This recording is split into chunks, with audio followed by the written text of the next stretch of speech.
नमस्कार, प्रदेश के समाचारों के साथ मैं श्वेता उपाध्याय और अब समाचार विस्तार से।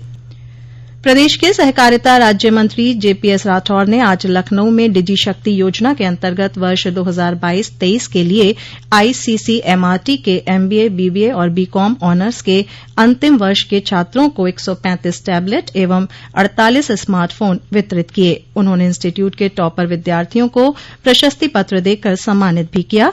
इस अवसर पर राज्य मंत्री ने कहा कि देश को आत्मनिर्भर बनाने के लिए युवाओं का शिक्षित और कुशल होना आवश्यक है। उन्होंने कहा कि आज का युग डिजिटल युग है। डिजिटल इंडिया के उद्देश्य को सफल बनाने के लिए मुख्यमंत्री योगी आदित्यनाथ ने डिजी शक्ति योजना के तहत 5 वर्षों में 2 करोड़ विद्यार्थियों को टैबलेट और स्मार्टफोन देने का लक्ष्य रखा है। पशुधन और दुग्ध विकास मंत्री धर्मपाल सिंह ने आज लखनऊ में गौ आश्रय स्थलों को डीबीटी के माध्यम से धनराशि भेजने की प्रक्रिया का शुभारंभ किया। पहले चरण में 20 जनपदों के 776 गौ आश्रय स्थलों को 9,11,27,610 रूपये की धनराशि डीबीटी के माध्यम से भेजी गई। शेष 55 जनपदों को अगले 1 सप्ताह में धनराशि डीबीटी के माध्यम से भेज दी जाएगी।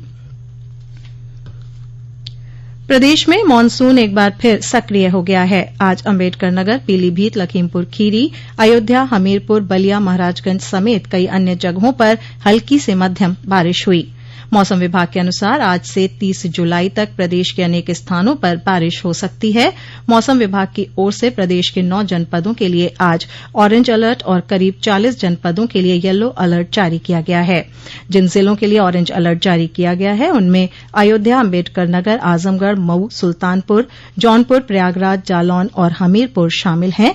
यहां मध्यम से तेज बारिश की संभावना है। सूचना और प्रसारण मंत्रालय, भारत सरकार, केंद्रीय संचार ब्यूरो, क्षेत्रीय कार्यालय प्रयागराज द्वारा भवंस मेहता स्नातकोत्तर महाविद्यालय भरवारी परिसर में 9 साल सेवा सुशासन एवं गरीब कल्याण और कारगिल विजय दिवस पर 2 दिवसीय जन जागरूकता कार्यक्रमों का आयोजन किया गया। इस दौरान 9 साल सेवा सुशासन एवं गरीब कल्याण पर चित्र प्रदर्शनी लगाई गई। बिजनौर के कोतवाली देहात क्षेत्र में 3 व्हीलर की अज्ञात वाहन से टक्कर में 2 बच्चों सहित 4 लोगों की मौत हो गई। पीड़ित परिवार ऑपरेशन के लिए एम्स ऋषिकेश जा रहा था। ग्राम सिकंदरपुर के पास 3 व्हीलर चालक को झपकी आने से उसकी टक्कर सामने से आ रहे अज्ञात वाहन से हो गई। मुख्यमंत्री योगी आदित्यनाथ ने इस दुर्घटना पर गहरा शोक व्यक्त किया है। कौशाम्बी जिले में संरक्षित डॉल्फिन मछली का शिकार करने वाले एक व्यक्ति के खिलाफ कार्रवाई की गई है। जनपद के नसीरपुर में कुछ लोग नाव से यमुना में मछली पकड़ रहे थे। इसी दौरान उन्होंने डॉल्फिन का शिकार किया। डॉल्फिन को गांव लाते समय किसी ने तस्वीर खींच ली, जिसके सोशल मीडिया पर वायरल होने के बाद यह कार्रवाई की गई। डॉल्फिन संरक्षित जीव है और उसकी हत्या करना कानूनी अपराध है। पर्यटन और संस्कृति मंत्री जयवीर सिंह की उपस्थिति में कल लखनऊ में उत्तर प्रदेश और सिक्किम राज्य के बीच सांस्कृतिक आदान प्रदान को लेकर एमओयू साइन हुआ। इस मौके पर पर्यटन मंत्री ने कहा कि यह समझौता ज्ञापन दोनों ही प्रदेशों के सांस्कृतिक आदान प्रदान को बढ़ावा देगा और एक दूसरे की सांस्कृतिक विविधता से रूबरू होने का अवसर प्रदान करेगा। इलाहाबाद हाईकोर्ट ने वाराणसी के ज्ञानवापी सिविल वाद मामले में फैसला सुरक्षित कर लिया है। इस मामले में कोर्ट अब 28 अगस्त को अपना फैसला सुना सकती है। वहीं वाराणसी जिला जज के एएसआई सर्वे के फैसले के खिलाफ दाखिल रिट पिटीशन पर अदालत में आज सुनवाई हुई, जो कल भी जारी रहेगी। सिविल वाद का मामला अप्रैल 2021 से चल रहा है। जिला जज की अदालत ने एसआई को विवादास्पद वजूखाना क्षेत्र को छोड़कर परिसर के सर्वे का जो आदेश दिया था, उस पर सुप्रीम कोर्ट ने बुधवार शाम 5 बजे तक के लिए रोक लगाई थी और मुस्लिम पक्ष को हाईकोर्ट जाने के लिए कहा था। प्रधानमंत्री नरेंद्र मोदी राष्ट्रीय शिक्षा नीति की 3री वर्षगांठ के अवसर पर दूसरे अखिल भारतीय शिक्षा समागम का आगामी 29 जुलाई को आईटीपीओ नई दिल्ली में उद्घाटन करेंगे। नई शिक्षा नीति 2020 को केंद्र सरकार ने 29 जुलाई 2020 को घोषित किया था। नई शिक्षा नीति से विभिन्न संस्थानों के अंतर्गत तकनीकी ज्ञान प्राप्त करने वाले छात्रों को काफी मदद मिली है। भारतीय सूचना प्रौद्योगिकी संस्थान लखनऊ के निदेशक प्रोफेसर डॉक्टर अरुण मोहन शेरी ने आकाशवाणी समाचार से बात करते हुए कहा कि नई शिक्षा नीति ने शिक्षा परिदृश्य को बदल दिया है और यह शिक्षा के समग्र दृष्टिकोण पर ध्यान केंद्रित करती है। नेशनल एजुकेशन पॉलिसी 2020 आई है, उसमें multiple entry multiple exit option, तो बहुत से बच्चे 1 साल के बाद उनको इंटर्नशिप या कुछ बच्चों को नौकरी भी मिल जाती है और 1 साल के बाद या 2 साल के बाद वो कैंपस को छोड़कर कंपनी को ज्वाइन कर सकते हैं और साथ साथ या कुछ समय के बाद अपनी शिक्षा भी पूरी कर सकते हैं। तो पहला बदलाव तो ये है।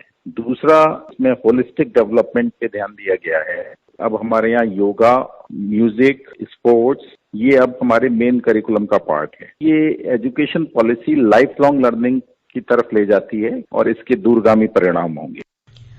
मुख्यमंत्री योगी आदित्यनाथ आज लखनऊ में दिव्य प्रेम सेवा मिशन द्वारा आयोजित छत्रपति शिवाजी महाराज जी का व्यक्तित्व एवं कृतित्व वर्तमान परिस्थिति में व्याख्यान में सम्मिलित हुए। मुख्यमंत्री ने कहा कि उत्तर प्रदेश से छत्रपति शिवाजी महाराज का विशेष संबंध था। उनके राज्याभिषेक के लिए पुरोहित गागा भट्ट काशी से गए थे। उन्होंने कहा कि छत्रपति शिवाजी महाराज का व्यक्तित्व हमें सिखाता है कि दृढ़ इच्छा शक्ति हो, रणनीति हो तो यह मायने नहीं रखता कि लक्ष्य कितना मुश्किल है। कठिन परिस्थिति में धैर्य खोए बिना आगे बढ़ने वाले रास्ता निकाल लेते हैं। उत्थान और पतन ये व्यक्ति के साथ ही नहीं, व्यवस्था के साथ भी जुड़ती है, समाज के साथ भी जुड़ती है और राष्ट्र के साथ भी जुड़ती है। ये सभी के साथ एक जैसी स्थितियां होती है, लेकिन उन परिस्थितियों में धैर्य खोए बगैर आगे बढ़ने की एक प्रवृत्ति जिनमें होती है, वे अपना रास्ता मजबूती के साथ आगे बढ़ाते हैं। और उन महापुरुषों का ही जब हम स्मरण करते हैं तो उसी में छत्रपति शिवाजी महाराज का नाम भी बड़ी श्रद्धा के साथ पूरा भारत आज भी लेता है। मुख्यमंत्री योगी आदित्यनाथ ने प्रदेश में बाढ़ की स्थिति को देखते हुए अधिकारियों को पूरी सतर्कता बरतने के निर्देश दिए हैं। उन्होंने कहा कि सीमावर्ती राज्यों द्वारा बैराजों से पानी छोड़े जाने के कारण प्रदेश की विभिन्न नदियों के जलस्तर में वृद्धि हुई है। राज्य में मानसून के दोबारा सक्रिय होने का अनुमान है। ऐसे में आपदा कंट्रोल रूम को 24 घंटे क्रियाशील रखा जाए और बाढ़ प्रभावित क्षेत्रों के लोगों को तुरंत मदद पहुंचाई जाए। उन्होंने कहा कि सभी बाढ़ प्रभावित क्षेत्रों में एनडीआरएफ, एसडीआरएफ, पीएसी और गोताखोर टीमों की तैनाती की जाए और नदियों के जलस्तर पर निगरानी रखी जाए। प्रदेश एटीएस ने व्यापक अभियान चलाकर राज्य में अवैध रूप से रह रहे 74 रोहिंग्याओं को गिरफ्तार किया है। इनमें 55 पुरुष, 14 महिलाएं और 5 बच्चे शामिल हैं। इनकी गिरफ्तारी 6 जिलों से की गई है। एटीएस ने मथुरा से 31, अलीगढ़ से 17, गाजियाबाद से 4, हापुड़ से 13 और मेरठ व सहारनपुर से 2-2 रोहिंग्याओं को गिरफ्तार किया। इन सभी के खिलाफ संबंधित जनपदों में एफआईआर दर्ज कराई गई है। Special DG ATS Prashant Kumar ने बताया कि यह कार्रवाई अवैध घुसपैठियों पर शिकंजा कसने के तहत की गई है।